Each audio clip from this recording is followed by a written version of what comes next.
Hey, what's going on everyone? Welcome back to the channel. So we're going to be talking about the Season 2 premiere for The Mandalorian titled Chapter 9, The Marshal. Before we get into things, obviously spoiler warning ahead, I'm going to basically talk freely about what happens in the episode and my quick thoughts on it. So the episode opens up with Mando going to some backwater planet to seek an alien named Gor Koresh. Gor gives him info, after a short fight, that a Mandalorian is on Tatooine, because it seems like Din Djarin is seeking out fellow Mandalorians to help guide him on his path to reunite the child with its own people. When Mando returns to Tatooine, he encounters a familiar face, who helps him find out that the Mandalorian character he's looking for is in a town called Mos Pelgo. When Mando finally reaches Mos Pelgo, he's introduced to Cobb Vanth, the self-appointed Marshal of the town, and he's caught off guard because that character, Cobb Vanth, is wearing Boba Fett's Mandalorian armor. Vanth got the armor from Jawas, who likely fished it out of the Sarlacc pit after the events of Return of the Jedi. Cobb Vanth in the episode is played by Timothy Olyphant, who fans will know from shows like Justified, Deadwood, and recently Fargo. And it's kind of funny because he's that character that you can expect playing a marshal or sheriff type, so he fits into this role quite nicely.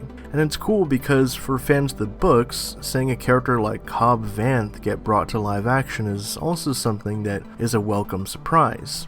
So basically, the plot of this episode is that Din Djarin wants the Mandalorian armor back from Vanth since he isn't a real Mandalorian. So he agrees to give it back to him in exchange for help with a crate dragon that has been terrorizing the town. The pair then seek out the help of Tusken Raiders, and together they're able to take down the dragon. Now, this was particularly funny to me because the whole idea of a crate dragon and the way that they actually kill the creature by luring it out and using explosives to destroy its belly and everything was taken almost entirely from Knights of the Old Republic. If you guys have played the first KOTOR, you'll know that there's a part on the Tatooine mission where you actually have to kill a crate dragon to get the crate dragon pearl from it in exchange for some resources. And literally they play out the events almost entirely in this episode how it is in the video game, which I thought was just really funny. But I guess it's a cool homage to fans of that video game.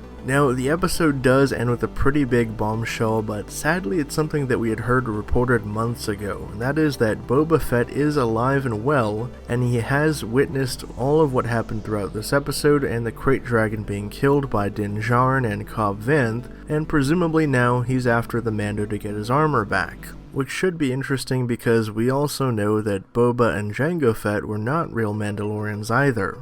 So he's likely going to have to try and get his armor back by force. So overall, I thought this episode was really fun, had tons of cool Easter eggs in there, and it really kind of leaned on nostalgia but presented things in new ways. Like, you have Tusken Raiders, you have the Boba Fett armor, but they're flipped upside down, We get more exploration into the Tusken Raiders and how they operate as a society through their sign language and their grunting sound effects, and how they really care for these bantha creatures, and maybe they're not so evil after all, and maybe they're just more misunderstood as a people. And having the inclusion of the Boba Fett character and the armor, but worn by a different person, was also cool to see. And of course, what we see of Boba Fett, the small glimpse of him, is obviously teasing that he's going to be a completely different iteration of that character that we had seen in Empire Strikes Back and Return of the Jedi, because this is years after the events of those films.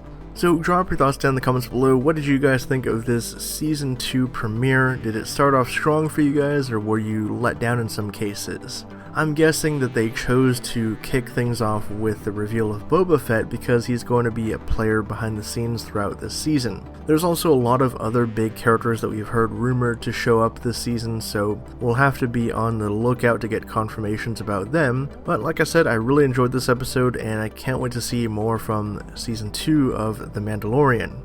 If you guys are new to the channel and you like this video and you want to see more from me, hit that subscribe button and the bell next to it so you can be notified whenever I drop new content. I'll likely be keeping up with reviews for this season of The Mandalorian along with tons of other videos, so be on the lookout for those. If you want to hit me up on social media to talk about this episode or anything in pop culture, you can find me in the links down below. With all that being said, I'll catch you guys next time.